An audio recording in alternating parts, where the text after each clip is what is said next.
We're going to survive. Today, we celebrate our Independence Day. Hi everyone, and welcome to the 4th of July episode. So, of course, I'm going to be talking about Independence Day starring Will Smith. What else? But, it is America's birthday. But, JK, there were some people already here beforehand. So, to, I guess, sort of acknowledge this, I guess at best awkward holiday. Yeah, I'm going to be unboxing some Native American owned Prados Beauty that I've bought a few months ago and I've been holding on to unbox, and I'm super excited to open. I guess happy 4th? Question mark. I'm gonna put my hair up, block out my eyebrows, and yeah, let's get into it. See you in a second.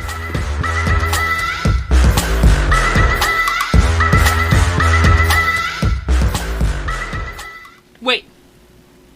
Stop. Hit him with the content warning.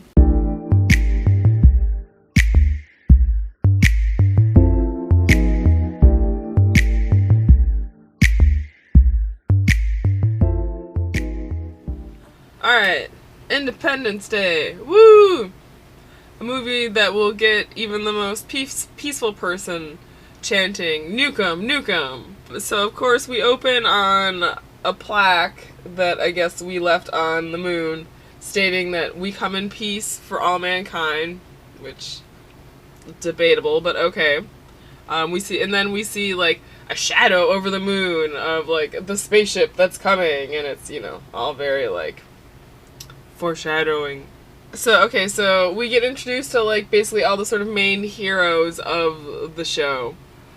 First of all, President Whitmore, the best president that has ever existed. So, and then we get, next we get introduced to Jeff Goldblum's character, who, I think, the character's name is David, but I'm gonna keep calling him Jeff Goldblum, because, yeah. Surprise, he's super smart, and I guess he's like, he runs SETI, which is like, the search for extraterrestrial intelligence, I believe. I'll put a link to it in the thing. But yeah, he's apparently in charge there. And he, you know, he just, I guess, takes off whenever he wants to go beat old men in the park at chess, and then we'll just like randomly show up at work when he feels like it, so that must be nice for him. Oh, and then we meet our sort of like unlikely hero, if you will, Russell, who is alcoholic father, who blames his alcoholism on that he claims that he was abducted by aliens. He's also a Vietnam vet, but apparently that's totally fine. He doesn't have PTSD from that. 100% the abduction. So anyway. Yeah, so when we get introduced to him, he's crop dusting a plane, and he dusted the wrong crops because he was too drunk to notice. And his family is very upset, and so are the people that hired him. Jeff reveals that they picked up a signal from the aliens, but they can't, you know, sort of decode it. But then, oh my god, look, the signal is a countdown, and there's like, what, like, at this point, and something like 6 hours left. So the president goes on and tells everybody to be calm because of the spaceships, and instead everybody flees the cities in chaos because they're idiots. And then we also meet Will Smith, who's like an Air Force pilot named Steve. He has a wife he has a girlfriend named Jasmine, who has a child named Dylan. That is not, I guess, his biological child, but we'll get into it. And he has to leave to go report for duty. So Jeff Goldblum and his dad are in the car. His dad's sort of like fun comic relief. Contouring. It's the midnight hazelnut and light pink, at least for the base. And then we're gonna unbox the palette and get into it and play with some of those colors and see where it goes. So apparently Russell, the alcoholic father, used to be in the army. I guess he was a pilot also, but he got discharged because he started dropping pamphlets about UFOs, because I guess that's where he got abducted. I'm telling you, I think he just had like a beat. Look, I don't want to discount him. Maybe, and this is a fictional character, so whatever. I mean, maybe he did have a real experience, but I feel like, given it's also possible he just had a POW experience he's not ready to process. I don't know. Yeah, so Will Smith gets a letter. I guess he just got rejected from NASA. He really wants to be an astronaut, and that's, you know, that's a bummer. I guess he's like, so he loves his girlfriend Jasmine. She seems like amazing, right? And but he's very like hesitant and is even like, actually I'm thinking about breaking up with her. It's revealed to us that it's because she's an exotic dancer. Like, are you serious? Like, and they treat it like it's this horrible sin, and she basically has to act like Mother Teresa the entire rest of the movie for the movie to be like, well, okay, maybe you deserve happiness. It's real messed up, y'all. Real messed up. But anyway, we're in 1996, so here we are. Okay, so meanwhile, I guess like the military and the president send like a welcome wagon aircraft to greet the aliens. Maybe I just like am a distrustful person, but I feel like this is not the move. And then we get also cut to like Jeff Goldblum and his dad, and they tell the president that the aliens are essentially using their satellites against them. Okay, so meanwhile we cut back to the welcome wagon. And the alien ship, like, part of it opens up, there's a bright light, and just BAM! Completely just decimates, like vaporizes the aircraft. Blows it up hard. The first one in front. So, yeah. That's where we're starting. And now apparently Jeff Goldblum's been watching like the countdown and time is up. On the code or whatever that was sent out. And then simultaneously all these like huge buildings, all across the world get blown up at the same time. If you really like buildings getting blown up, this is definitely a movie I would recommend to you. Oh yeah, also, so Will Smith and Jasmine have a dog named Boomer, super cute. Dylan and Jasmine, it looks like they're gonna die, but they actually make it and they crawl the rubble, and they're sort of on the run. She breaks into a door, and then, oh my god, and then we see the best chase by explosion. Boomer, the dog, runs to the door and makes it just in time, and like, explosions behind him. Amazing. Just amazing. Alright, so the ships are still all sitting over the cities. And then we finally, at least I finally pick up the name of one of Russell's kids, sort of the main character kid. A teenager named Miguel. And they're on the road. They live in an RV. And they're all sort of like trying to like flee, I guess, the aliens. Alright, and then we cut to Air Force One where the president is on there. He is very upset that he didn't evacuate people earlier. By the way, his wife was supposed to meet him at the airport and I guess get on maybe a different plane or something. But I guess her helicopter never made it. And so he is, of course, very concerned and upset. Yeah, so once the aliens fire, like the welcome wagon or whatever that Will Smith was a part of, he starts giving orders for, like, to shoot at the aliens. And I was like, have you seen their technology? They can blow up an entire, like, White House in 1 second. Like, you think you have anything that's gonna be useful against them? Are you an idiot? At least, like, not right now. Not in your aircraft right now. I was like, this is a suicide mission. And all this music starts playing, and it feels like the movie wants me to think it's Top Gun, but it does not feel like it's Top Gun at all.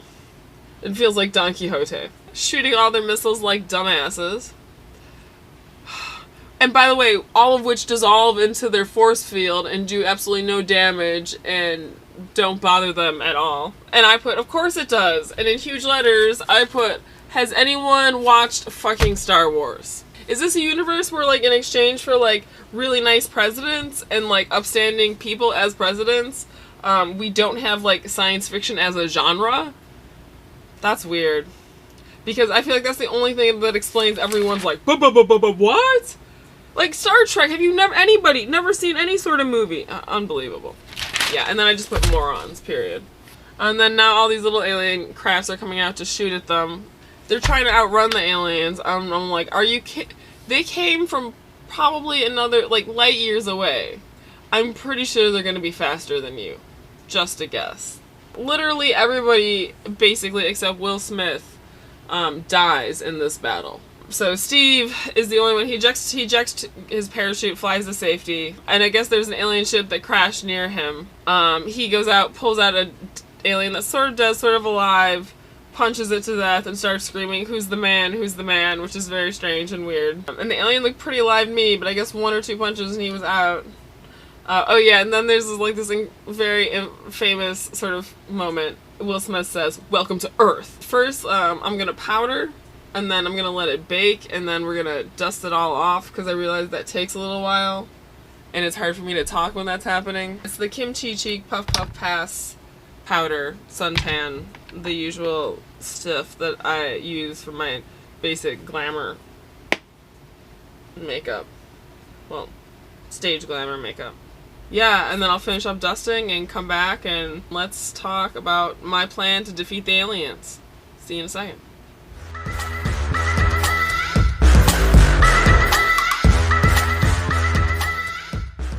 My 4-part plan to actually defeat the alien. 1. The obvious one. Evacuate entire cities under the ships and any other affected areas. Especially if it's a major metropolitan area. I mean, they're gonna kill you anyway. I feel like evacuate the cities. 2. Authorize emergency relocation funding bill. Because people are gonna need to eat and toiletries and stuff because they're not working because they're fleeing for their lives, right? Full nuclear strike. Once the cities are clear on all of the aliens, keep it going. Meanwhile, long-term plan, in case we can't defeat them, because I truly don't think we could, start heavily investing in figuring out how to live underground for a while until we hide and they leave, or we either be accustomed to living underground forever, But it's survival, you guys, and I think it's a pretty great idea. Just saying. All right, before we move on to the rest of it, I'm very excited to unbox my order from Prados Beauty, which is an Indigenous makeup and cosmetic company. This is not sponsored at all. I just bought this. But their thing is proudly Indigenous, unapologetically beautiful. I'm very excited. I've heard really good things about their makeup, and I honestly forgot what I ordered. So, because it's been here for months. So I'm very excited. Okay. Oh yeah, there's their little slogan, proudly Indigenous, unapologetically beautiful. Oh yes, I ordered that's what I thought I did, the eyeshadow palette. Okay. Oh cute, we got a little sticker. I love stickers. In fact, actually, my notebooks for these things I covered. Yeah. Cute postcard. All their social medias. Nice. Hang this up over here. And yeah! I'm so excited! I love makeup. Well,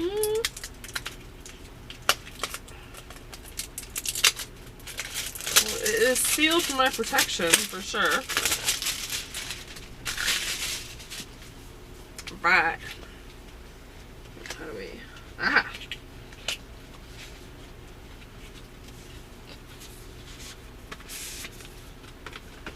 Alright. Are you guys ready? I'm gonna open it towards you first. Oh, snap! Oh, what? You guys! Look at those colors! Ah! Wait. You guys, look at all those colors. This was only $30 too. Well, I'm very excited. Oh, look at that orange. Oh, that fluorescent orange. You can't I don't even know if you can see it on camera. I love the blues. I love the whole purple collection. We might do something with that. Actually, I think I might have enough here to do even my blush. I think I can do my blush, highlight, contour powders, as well as my eyeshadow powders all in this. Let's see if I can make that happen. Nice. Awesome. Ah! I'm so excited. You guys, this palette has 5 different pinks. My heart. This is the palette for my heart. It is all color. There's 2 non-glitter neutrals, which is basically the maximum that I will allow in my life. So Okay, so I think I'm gonna try something that I've never done, at least on camera. I think I'm gonna do maybe like a little cut crease situation. Alright, so this is just like a NYX white eyeliner pencil. I'm just gonna use this to like roughly sketch out shapes so I know where I'm going real fast. I'm probably not gonna be able to talk while I do this, so let me fast forward this. Okay.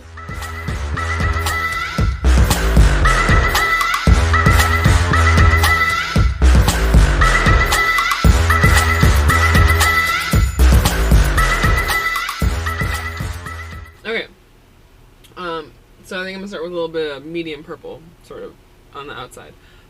So we cut to Air Force One, and yeah, the general, or one of the army generals wants to authorize a full nuclear strike on the aliens.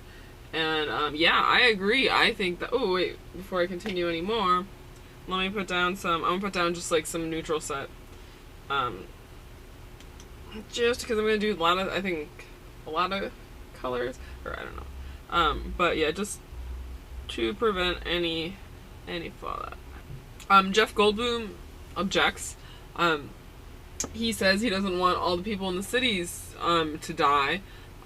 And that's when I realized that, like, when the general and all of them are suggesting that they fire their nuclear weapons, they mean, like, you know, well, we're not going to tell anybody. We're just going to all let them die from nuclear fallout. I don't know why that's necessary. It doesn't seem necessary. It seems like an avoidable thing. But they keep treating it like it's either murder a bunch of people or try to attack the aliens. And I don't feel like it's that black and white. Anyway. So Julian, Jeff Goldblum's character's dad, is there. And he basically calls the government out on aliens. It's like, you guys have known since, like, Roswell, New Mexico. Ha ha ha ha. And the president's like, don't be silly. And then the general is like, well, actually. And I guess he's like, well, since the aliens are here, might as well not bother keeping any fucking secrets. So, oh god. Oh, meanwhile, I don't know if I mentioned this, but, like, Jasmine's picking up survivors in her little, like, truck. So that's cool. And Boomer's helping in the search, which is super cute. And then we cut to Will Smith, who, as we remember, landed in the desert with a parachute and then punched an alien in the face. So I guess he's carrying the dead alien with him in his parachute, like he's just, like, dragging it along with him. And he seems to have, like, a lot of anger issues. Now, granted, I've never been on a planet, that got invaded, so perhaps I would feel super angry also. But yeah, he'll literally just, like, stop and randomly kick the alien and swear at it and say nasty things. Very strange. But then he runs into a fleet of RVs, and we've met this fleet of RVs before, of course, and Russell and his family pick him up. We start to see the stories converge. So apparently Will Smith is trying to get the alien to Area 51, and he says they can all come with or whatever. So we're in actually Area 51.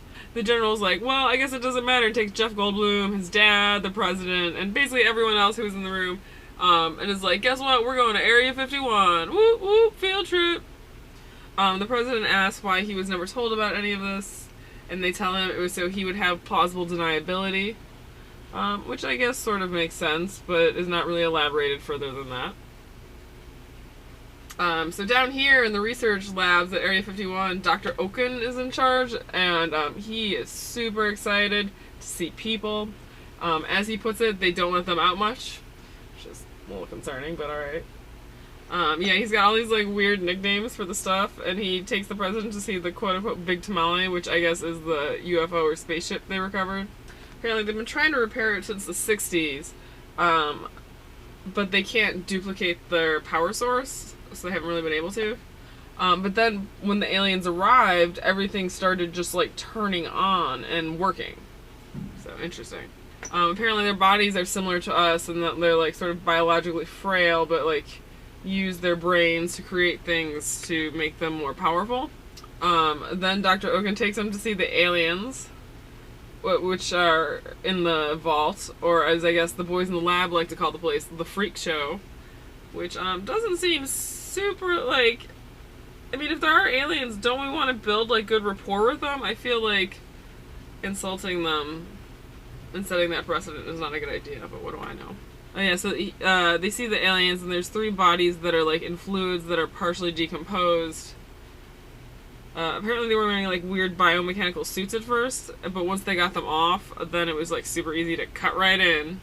Apparently their brain's so big, they said they probably communicate with, like, telepathy or something like that.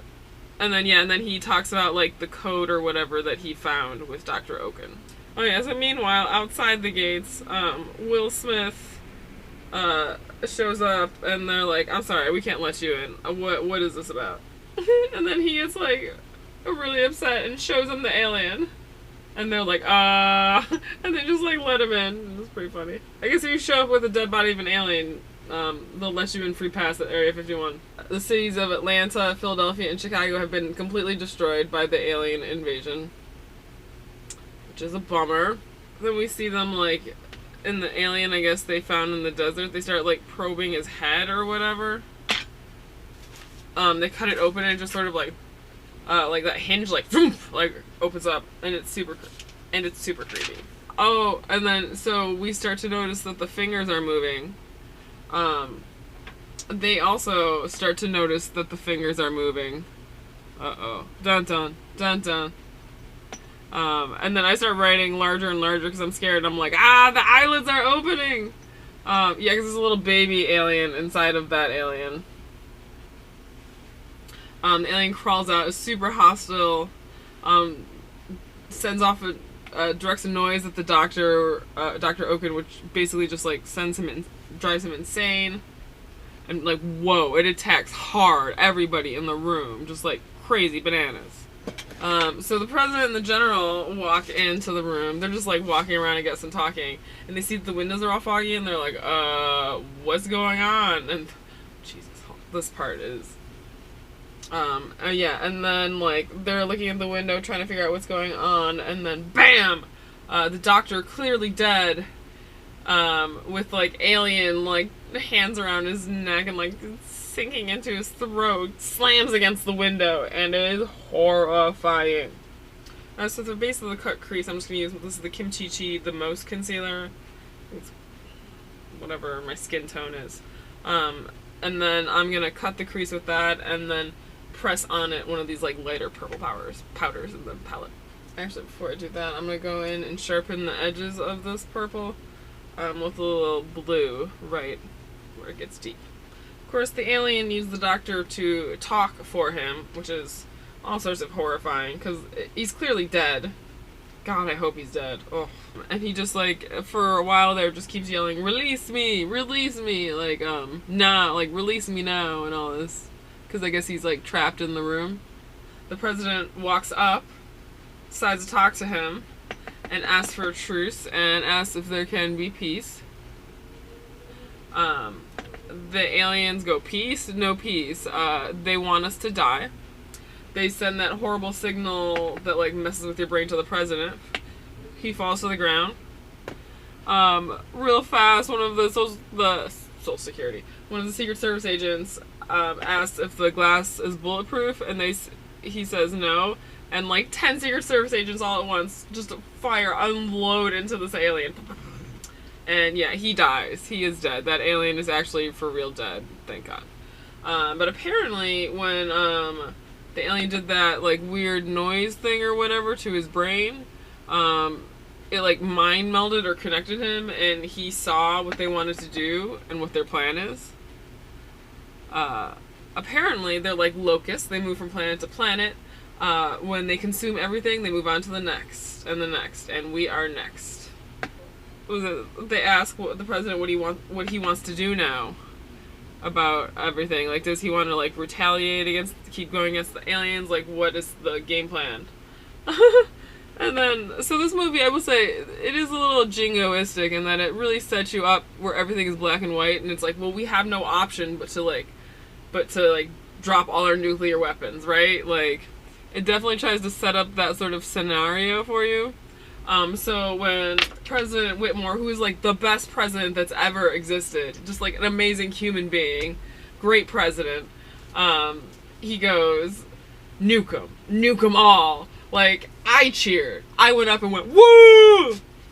At the TV, because it's really hard to resist that. Yeah, so we're finally gonna nuke the aliens, like I've been telling you to do the entire time. Movie. Yeah, he goes, let's nuke the bastards. Woo woo. So, okay, so then we get this weird scene with Jeff Goldblum and his ex, who I guess is like the chief of staff or whatever for the president.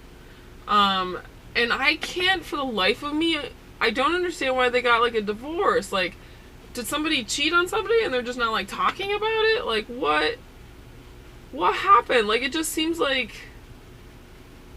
she was ambitious with her career, so like they had to get a divorce. He's like, yeah, well, you left me for the president. And she's like, that's work. And he's like, yeah, that's what I mean. And it's like, did he mean like she moved? Like, could he not move? Like all he does all day is sit around and read magazines at this like radio station that this like extraterrestrial radio station that nobody ever listens to or sends messages to. Like I get, like, can't he do both, man? I don't know. I'm just very confused. Yeah, she keeps telling him that she left him for her career. And I just keep going, I was like, you can, like, date people and also have a career, though. Like, that's a thing people do. Yeah, I don't know. It's very bizarre. So Will Smith, basically, so he's at the military base that he shouldn't be at, and they're letting him stay, right? And they really don't need to, and it's really kind of a gratuity on their part. And what does he do? He steals a freaking helicopter. He's like, sorry, I need to use this, right? And you know what he goes and does? Checks up on his girlfriend, see what she's doing. Ugh. Very upsetting. It's hard to blend out color when the color line is resting on your eyebrows that you tried to block, and you'd like them to stay blocked. So, yeah, they're about to drop the nuclear bomb. The general kind of reassures the president and is like, look, major cities are deserted. It should be, like, very minimum civilian casualties. But, like, also, like, you literally couldn't just, like, send an evacuation. I just feel like you didn't even try. You didn't even try to get them out of there. You're just like, well, guess we gotta nuke everybody. I think there are alternatives. That's all I'm saying. Yeah, big letters. Why is this the only choice? You can also just not kill people. That would be, like, awesome, man.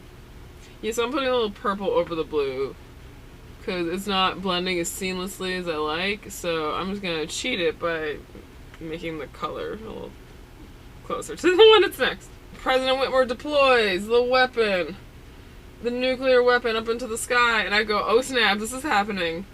And it seems like it hits because we see, like, what looks like the ship shakes, and we see, like, what looks like a little nuclear cloud, mushroom cloud or whatever. But then, like, when the smoke clears, it's like, nope, they're still there, definitely still there, did not affect them in the least. So then the president calls all the pilots to come back. Secretary of Defense is super excited, and he's like, we just need to try again, so yeah, Will Smith's running around his helicopter. Actually, he happens to find Jasmine in his truck full of people. And I guess one of the people she had picked up, I didn't even recognize her, but it was the president's wife. And then Will, presumably, we don't see it happen, but we all see them there later, takes everybody to the base for, like, you know, safety. Back at the base, Marilyn, I guess that's the president's name, president's wife's name. We see, so, like, they're finally reunited, but guess what? She's, like, full of internal bleeding, and, like, the doctor's like, we can't fix this, essentially. So yeah, his wife's about to die, so that's uncomfortable. So I'm just gonna squeeze a little on my hand, and then grab a little brush, and just, like, we're gonna paint it in. And then we cut to Jeff Goldblum being very drunk and angry and trashing shit, I guess because, like, the bomb, they detonated the bomb and he's real mad about it. And I'm like, dude, the aliens are literally, they're trying to kill everybody anyway. But, whatever. Nobody wants to listen to me. And then his dad says something, and then all of a sudden Jeff is like, oh, now I have an idea. I know exactly what to do. And, like, so he was drunk, trashing things, right? Like, couldn't talk, slurring words. And then all of a sudden, he has an idea, and it's fine. Stone cold sober. No problem. No problem focusing. No problem doing math. Nothing. I'm just like, I feel like that's not how the human body works. That's just not how that works. Maybe you sleep it off next morning. Yeah. Get started, but... yeah, so then he calls the military to make some sort of weird demonstration. So apparently, his plan basically is to send a computer virus to disable their shields. He's trying to hack a UFO and disable their shields. We spent like 60 all these years not figuring out how to get a spaceship to work, and you just gonna hack into the program? I just don't know about this. But the president's like, yeah, go for it. Why not? But also because of the music and everything, and it's just like a well-written movie. I'm like, I'm so excited! I can't wait! I was very excited. And then I guess the president fired the guy who advised him to do the nuclear strike, which that seems like you're the president. You made the call. Take responsibility for your actions, dude. So the message is sent around the world via Morse code, because I guess it's over wire and they can't telepathy that information. I don't know exactly how this works. But yeah, and then they call out like a radio call, basically anybody with any sort of pilot experience they need. And there's like an emergency volunteer flight army that gets like put together. I'm not exactly sure what they're doing, because this plan seems not a good one.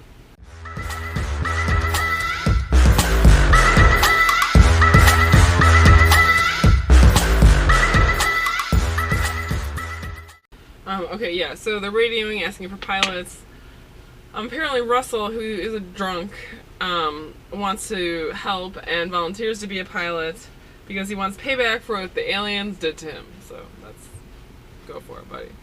But yeah, like, they have to, like, drop off a thing. I don't know. But, and Jeff Goldblum saying he has to go in the airport because only he can implant the code. Seems weird, but I don't know, whatever. We see Will Smith and Jasmine finally getting married before he goes up, presumably to his death, I suppose.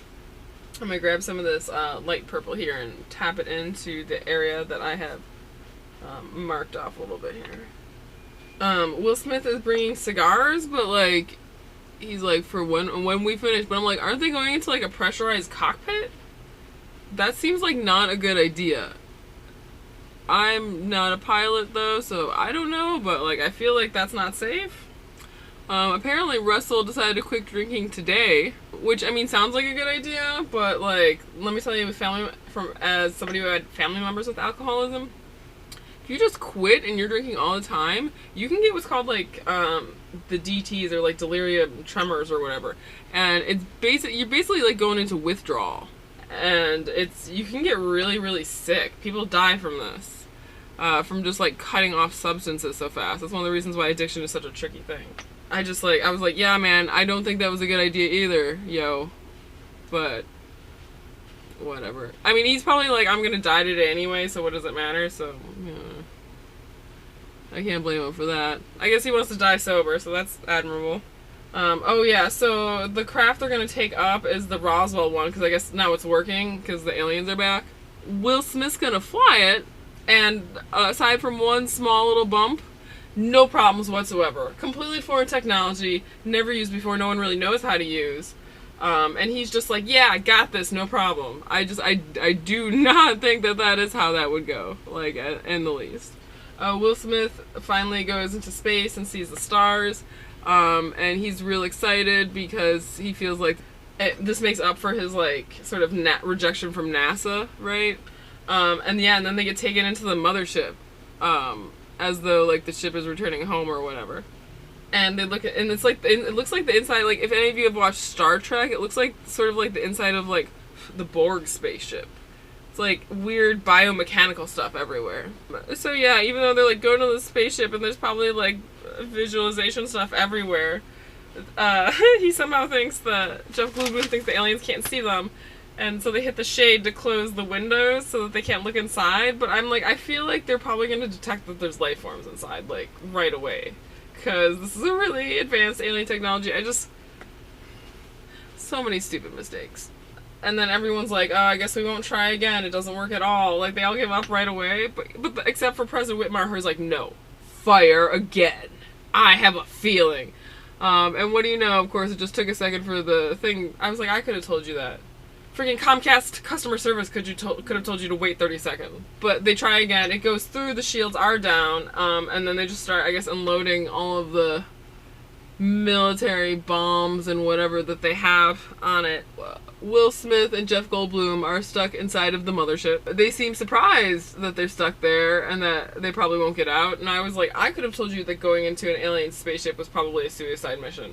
But nobody listens to me. Nobody listens to me. Yeah, so then the aliens, because they're not, even if they didn't sense them at all, are not stupid and know how to work their own ships and hit a button to, like, deactivate the, like, oh, let's see what's inside. We'll open the window. And then, of course, they see, you know, Will Smith and Jeff Goldblum. The alien looks mad, I guess, and surprised. They sort of wave at them. Oh, they're smoking cigars at this point. They decided to light them because they're like, well, this is probably the end. Which, honestly, at that point, fair, I get it. But I feel like, I don't know. Can you do that in a spaceship? Can you light a cigar? I have questions. Army General dude is like, yeah, dude, we're running out of missiles. And I was like, I could have told you that. The spaceships are literally the size of cities. Like, I know we have a large military, but there's, like, all of our forces on the Earth, I don't think, could compete with that level of firepower, even in, like, the slightest, even with shields down, man. Okay, so here's the thing that gets me most about this movie. So, I get that the president was a pilot, and he flew in, I think, the Gulf War, right? Great. Fantastic. Thank you for your service, Mr. President. However, why is the president the representative of the executive? This just seems like a massive breach of national security. Why is the president allowed to fly and fight in active combat? Essentially what this is a war, right? This is a wartime situation. The last place the president, the leader of your country, needs to be is, like, on the fucking front lines, about to get blown up at any moment. Like, that's just, talk about instability for the country. It just seemed, yeah, I don't know. This is clearly some kind of alternate universe where elections aren't a problem and there's tons of nice people just waiting to be president. Must be nice! So yeah, apparently Russell shows up late to the thing, which is not a problem. Apparently one of his missiles malfunctions when he's trying to shoot it. It gets jammed. And then he suicides himself into a spaceship. But it ends up, like, blowing up the spaceship and, you know, doing a whole bunch of stuff. So he's sort of considered a hero, I guess, by the end of the movie. I guess it's sort of the best outcome he could have hoped for, but whatever. I'm still just going in with the eyeshadow. This is, like, purple. I'm just gonna create a little eyeliner situation. I guess the alien spaceship was designed by the same people that designed the Death Star. Because if you just fly a spaceship or some kind of bomb right up the middle hole when it opens, bam, entire thing blows up. Massive critical failure. Everything's gone now. Everything gone. Yeah, and so Miguel, the teenager who's, like, Russell's son, is, like, sort of proud of his dad, I guess, after this, which I guess is a good thing. At least he died with that, his son being proud of him, so I guess that's something. But yeah, meanwhile, while all this, like, blowing up and stuff is happening outside, Will Smith and Jeff Goldblum actually get unjammed a little bit. Their spaceship gets a little bit free, and they try to escape, and they, like, book it and make it just in time and, like, squeeze out at, like, literally the last possible second. It is very, very suspenseful. But yeah, so I guess they left behind a nuke in the mothership, which is maybe the thing they were going to deliver besides the virus. But yeah, everyone around the world can, like, because the spaceship's so freaking huge, can see it. And they all cheer simultaneously as they see the giant mothership blowing up in the sky. But yeah, Will Smith and Jeff Goldblum, they managed to fly back. They're coming back. They're coming home. And then when they arrived and it was so triumphant, I wrote, this is the feel-good movie of the summer, of any summer, you guys. But yeah, so I guess, so yeah, they land and they're like still smoking cigars in the cockpit or whatever. I don't know, maybe alien technology is different. I feel like that's not safe. So yeah, that's sort of like the end of the movie. Aliens blow up, everyone's feeling good. It's the 4th of July. Like, it starts on July 2nd, July 3rd, and then ends on July 4th. Oh my gosh, yes, but wait, how did I miss that? Okay, yeah, so how did I even miss this? Before they go, and this is like literally the best part of the movie, the most important part of the movie. Before the president sends everyone off and frankly goes into battle with them, which is bananas to me, he gives a very famous speech. So while I work on my contouring with, honestly, I think I'm just going to use the colors in this palette. I would love to share a bit of President Whitmore's speech with you. I'll skip the first part, but we'll get into the juicy part. Mankind. That word should have new meaning for us all today. We can't be consumed by our petty differences anymore. We will be united by our common interests. Perhaps it is fate that today is the 4th of July, and you will once again be fighting for our freedom, not from tyranny, oppression, or persecution, but from annihilation. We are fighting for our right to live, to exist. And should we win the day, the 4th of July will no longer be known as an American holiday, but as a day when the world declared in one voice, we will not go quietly into the night. We will not vanish without a fight. We are going to live on. We are going to survive. Today, we celebrate our Independence Day. So yeah, it's a pretty awesome speech. Alright, y'all. So, well, I don't have much left to do. I'm gonna hit some of the pinks in here and the light shimmers for highlight and blush. I'm gonna finish the rest of my face in this palette. We're gonna throw on some lashes, and then I wish I had some of the Prados lipsticks, but I don't right now. But yeah, I will get back to you and check in with you for lips, yeah? See you in a minute.